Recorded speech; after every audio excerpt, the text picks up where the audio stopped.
Hello and welcome back to PixelPia. Today we are diving into one of the more crucial aspects of creating AI art in Midjourney or any other software: writing effective. Now, if you are new to AI art in general or to Midjourney, you might be wondering what exactly is a prompt and why does it matter so much? Think of it as the blueprint you give to the AI to create your artwork. The clearer and more detailed your blueprint, the better your result will be. By the end of this video, you will have solid understanding of how to craft your prompts that will get the AI to produce exactly what you're imagining. So let's get started and let's move over my Midjourney website. Here we are in my Midjourney, and if you don't know how to set up your Midjourney account yet, I will have a link in the description. First, let's take a look at what is a prompt. Let's think about it as a description or a set of instructions that you give the AI to tell it what you want to create. For example, let's try this one, a very simple prompt, a sunset over the ocean. And here it's creating my 4 images. As you can see, it's exactly what I said, a sunset over the ocean. How can we change this into a more well-structured prompt? It's all about clarity and specificity. A good prompt often includes a subject, some descriptive words, and maybe a little context.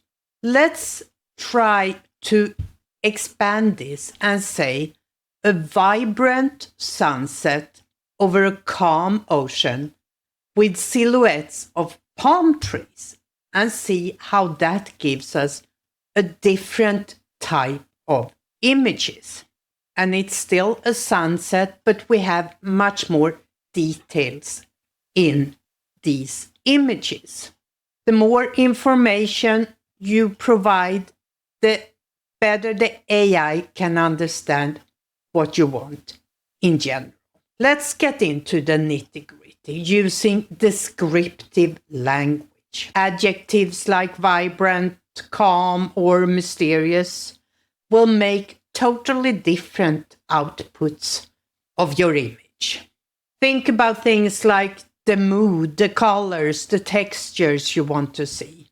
Let's try one where we have more details and mood in our prompt, like this one, a dark, stormy sky over a rugged coastline, and see how the whole mood of the imagery will change with this prompt. And compare this to the sunset, you see there is a totally different mood.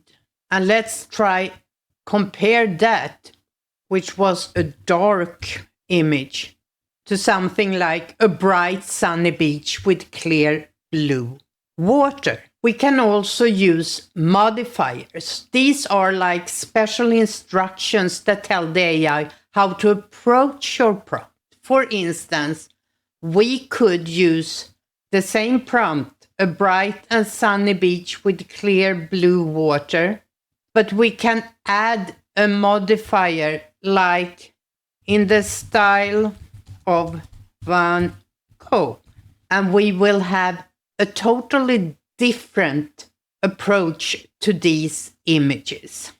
And here we have the Van Gogh, and here we have the one without that modifier. So you see, we got a totally different feeling in these images. Other words you can use as modifiers is hyperrealistic or wide angle or high resolution. There are other ways we can use and change the style and the feel of our images, but today we are just doing the very basic, I will go into other ways to change it later on in this series. Let's try one more. A serene forest in autumn, hyper-realistic and high resolution. And here we used two of the modifiers, both hyper-realistic and high resolution. One question is, how long should your prompt be? And it depends. Sometimes a short and sweet prompt works just fine, like our very first one with the beach today, depending on what you want to use them for. Sometimes you need to specify more, and sometimes you need to re-render or use the same prompt but add details. It's about finding the balance between directions, instructions, and how many words. But there are some common pitfalls to avoid. One of the most common mistakes you make as a beginner is using too vague instructions, not giving enough information of what you want to create. The best way is to just think, what is it I want to depict before you write your prompt? On the other hand, giving too many instructions can create the same results that you don't get what you want because there are too many conflicting details in your prompt. So again, it's just a question about balance. To find the right balance between being specific, don't overwhelm the AI with too many instructions at once. To be clear about any context or details that are important to you, I suggest that you think about these 7 areas when you write your prompt. First, your subject, person, animal, character, location, or object. What is the most important subject of your image? Number 2, what medium do you want this to be? Is it a photo, a painting, an illustration, a sculpture, some doodling, or a tapestry? Thirdly, the environment. Is it indoors, outdoors, on the moon, underwater, in a city? Try to be specific. Think about the lighting in your final image. Should it be soft, ambient, overcast, neon lights, studio lights? Next, think about colors.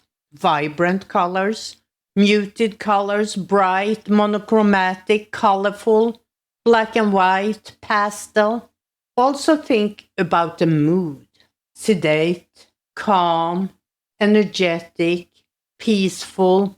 Try to give some instruction about the mood you want to feel in your image. And lastly, think about composition. Is it a portrait, a headshot, a close-up, a bird's eye view? And when it comes to composition, one thing that I have discovered is if I want to create something that is a full person image. I can say full body image, but not always do I get a full body image. But if I mention something about the footwear, for example, I tell Midjourney that they have black shoes or they are barefooted, I will get a full body image. To wrap it up today, remember, the key to a good prompt is to be clear, specific, and to practice. The more you play around with different descriptions and keywords, the better you get at guiding the AI to create the images you're imagining. If you have any questions or need some clarification of what I showed today, don't hesitate to leave a comment down below, and I will try my best to answer.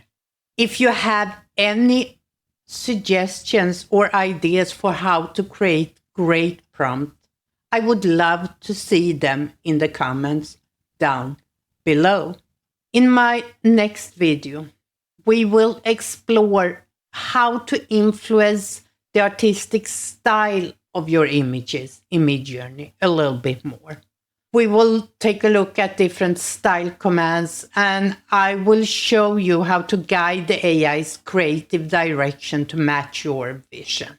If that is something you are interested in, make sure you are subscribed and have turned on your notification for my next video. If you found this video helpful, don't forget to show me a little thumbs up, and I hope to see you back here soon, where I'll be sharing more tips and tricks for using Midjourney on the web.